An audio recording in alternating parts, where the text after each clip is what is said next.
Hello दोस्तों, नमस्कार। जिन्होंने सीटीआई का फॉर्म भर रखा था, जिन्होंने सीटीआई के एंट्रेंस एग्ज़ाम में पार्टिसिपेट किया था, तो उनको काउंसलिंग डेट का बेसब्री से इंतज़ार था। तो उसके बाद देखिए आपका काउंसलिंग जो है चालू हो चुकी है, देख सकते हैं आप। तो इसमें क्या है, आपको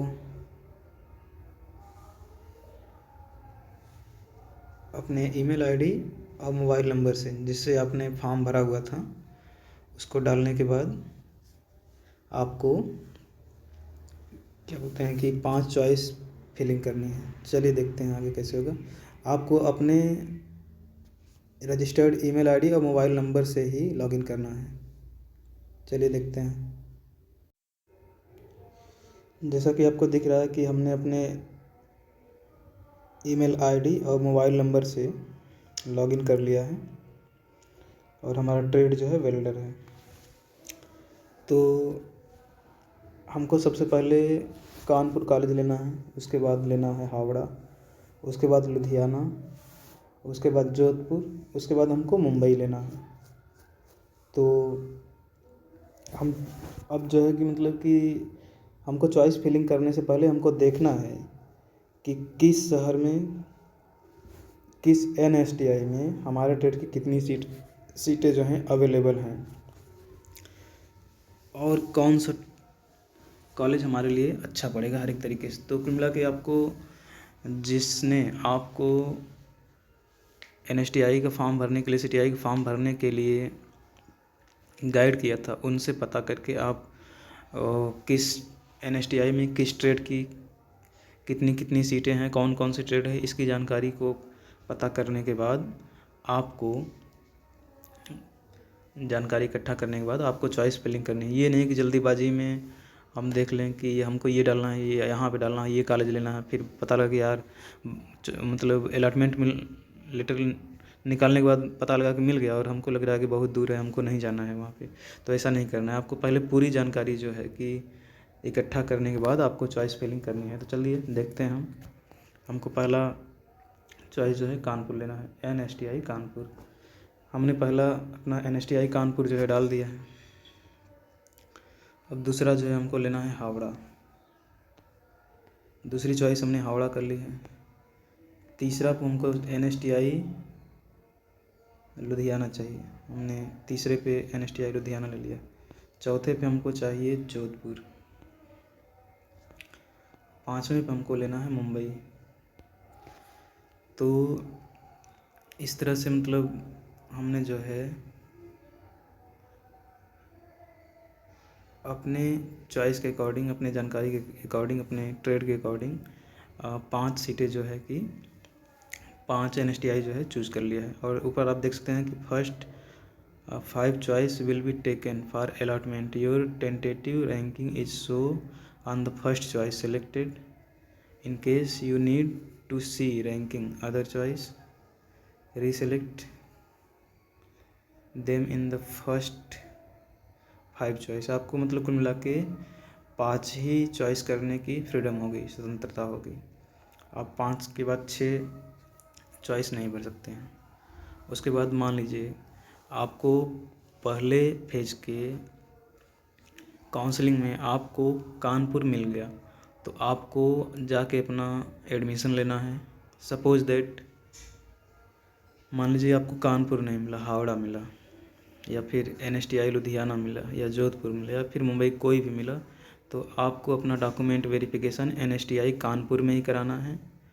एडमिशन भी आपको कानपुर में ही लेना है। उसके बाद एडमिशन की डेट ख़त्म होने के बाद ट्रांसफ़र प्रोसीड का जो क्राइटेरिया है उसको आपको फॉलो करना है। मतलब कि ट्रांसफ़र वाला जो क्या बोलते हैं कि प्रोसीजर है, आपको उसको फॉलो करना है। और सारी जानकारी जो है आपको निम्मी के वेबसाइट पे ही मिलेगी। ये दिक्कत थोड़ा सा ये है कि मतलब यहाँ पे इंग्लिश वर्जन ही अवेलेबल होता है, हिंदी वर्जन जो है ये सब नहीं उपलब्ध कराते हैं। तो आपको यहाँ वहाँ से पता करके किसी से सारी जानकारी जो है आपको निम्मी के वेबसाइट पे ही मिलेंगी। तो मान लीजिए कि आपको फर्स्ट काउंसलिंग में एनएसटीआई कानपुर मिल गया, तो आपको सेकंड काउंसलिंग में पार्टिसिपेट नहीं करना है। ठीक है। उसके बाद मान लीजिए कि अगर मान लीजिए आपको दूसरी फेज़ की काउंसलिंग में भी नहीं मिला अपने मनपसंद कॉलेज, तब आपको तीसरी में पार्टिसिपेट करना, और आपको चॉइस फिलिंग करने के बाद आपको 1000 रुपये की फ़ीस पेड करनी है सिर्फ एक बार। अगर आपको फर्स्ट चॉइस में ही मिल गया तो कोई बात नहीं, आपको दूसरी फेज़ की काउंसलिंग में पार्टिसिपेट करने की ज़रूरत है ही नहीं। अगर फर्स्ट फेज़ के काउंसलिंग नहीं मिला तो आपको दूसरी तीसरी में लेना है। और फर्स्ट फेज़ में मान लीजिए आपको अपना मनपसंद कॉलेज नहीं मिला तो आपको अपने नियरेस्ट NSTI में जाके डॉक्यूमेंट वेरिफिकेशन कराना है, एडमिशन लेना है, और आपको ट्रांसफ़र जो है कुछ दिनों के बाद आपके नियरेस्ट ITI CTI में हो जाएगा, NSTI में। तो इसके लिए कुछ जानकारियाँ जो हैं यहाँ पे वीडियो के माध्यम से दी गई हैं। तो आपको इस तरह से मान लीजिए कि जैसे कि कोई भी आदमी बंदा है, उसको फर्स्ट फेज़ की काउंसलिंग, सेकेंड फेज़ की काउंसलिंग, थर्ड फेज़ की काउंसलिंग, किसी में भी एडमिशन नहीं हो पाता है तो उसके लिए एक स्पॉट काउंसलिंग होती है। और स्पॉट काउंसलिंग में जिनका नंबर अच्छा होता है उन्हीं को मिलता है। और जैसे मान लीजिए स्पॉट काउंसलिंग कब होती है, जब तीसरे फेज़ के काउंसलिंग में जिनको सीटें मिली, किसी कारण से वो एडमिशन नहीं ले रहे हैं, तब उस कंडीशन में सीटें जो हैं खाली रह जाती हैं, उसके लिए आपको स्पॉट काउंसलिंग की व्यवस्था की जाती है। और अगर आप हमारे चैनल पे नए हैं तो हमारे चैनल को सब्सक्राइब कर लीजिए। और हम आपको कुछ ही देर में कहाँ पे किस शहर में NSTI है और किस शहर में NSTI है और कहाँ कहाँ है, और कहाँ अगर NSTI है तो उस NSTI में कितनी सीटें हैं, किस ट्रेड, कौन कौन सी ट्रेडें हैं, तो ये सब जानकारी जो है मतलब हम आपको बहुत जल्दी एक वीडियो के माध्यम से दे रहे हैं।